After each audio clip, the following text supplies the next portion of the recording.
So what happens when you get a bunch of recruits visiting New York City, Rutgers, and the beach at the Jersey Shore during a beautiful weekend?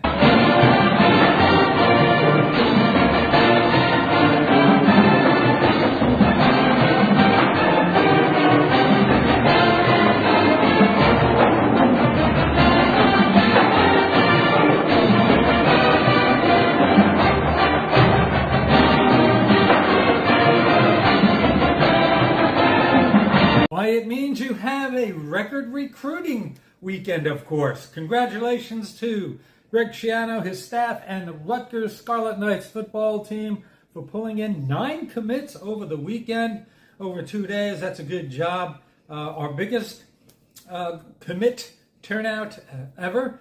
It's a big deal for Rutgers. So congratulations to them.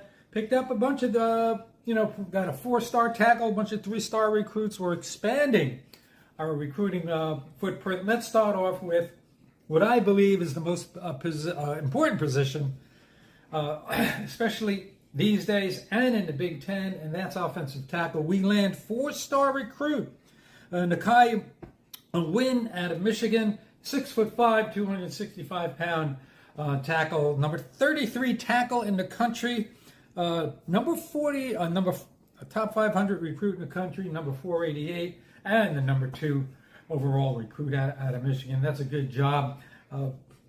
We're getting bigger and stronger.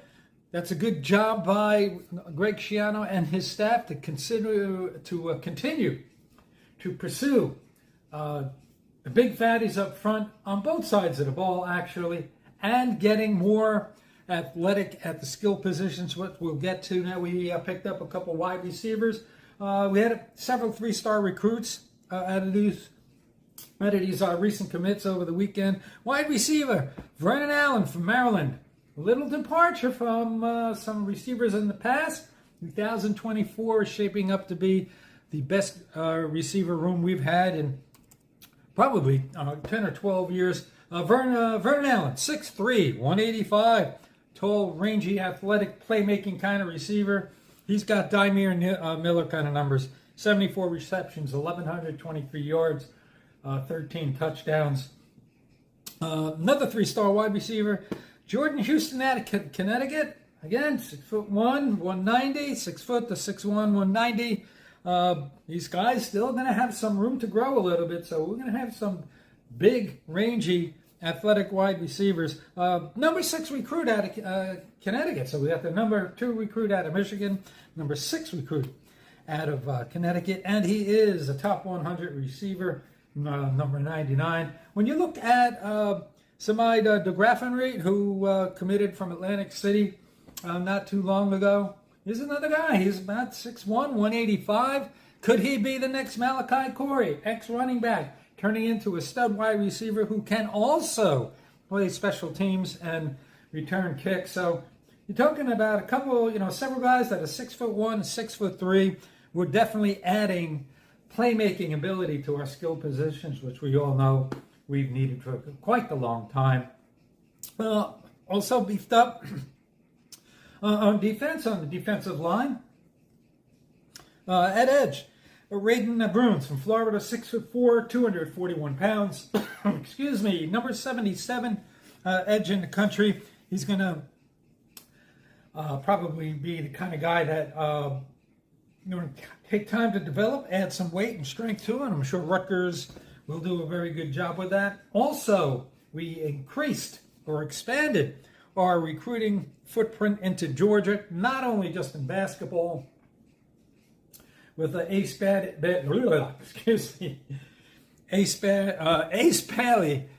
and Michael Davis. We got a couple guys from Georgia and over the weekend, and that's corner Michael Clayton, 6'1", 170, terrific size for a Big Ten corner. He'll probably grow a little bit there, and you know what this staff likes to do. They're going to take a 3-star corner and turn him in to a second-day pick in the NFL draft. Defensive line, Chase Linton, another 3-star guy, 6'4", only 205 pounds. Kind of want those kind of bendy, quick, athletic guys off the edge. Number 48 edge in the country. He'll probably have to put on some some weight and some strength as well.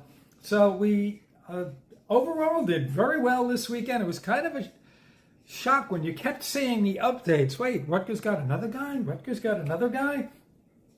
And as of now, we moved from the mid-30s ranking for the 2025 class. We're now number 21, which seems to be Rutgers' lucky number. Remember, a couple of weeks ago, CBS Sports, one of the writers from CBS Sports, ranked Rutgers' preseason basketball ranking number 21 on paper. He felt that this was a top 25 team. Let's hope that works out that way. In other news, other business, Mawat Mag, you've probably seen. Kind of a surprise, even though where he landed was on his top 5 list. And I thought it kind of strange, sort of like when Cliff committed to Alabama.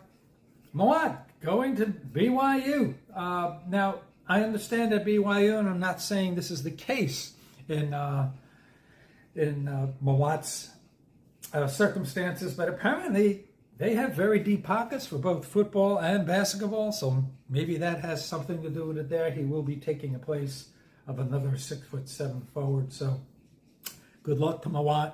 And last but not least, we have a new Rutgers Bourbon.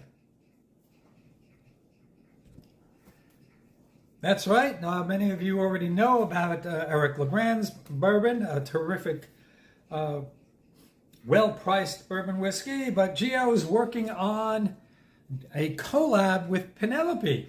Now, I'm in the business. I've been in the business for quite a while. Know the guys from Penelope quite well. Mike Palladini, Danny Police, they're from North Jersey. They grew up as friends and neighbors and classmates in Basking Ridge.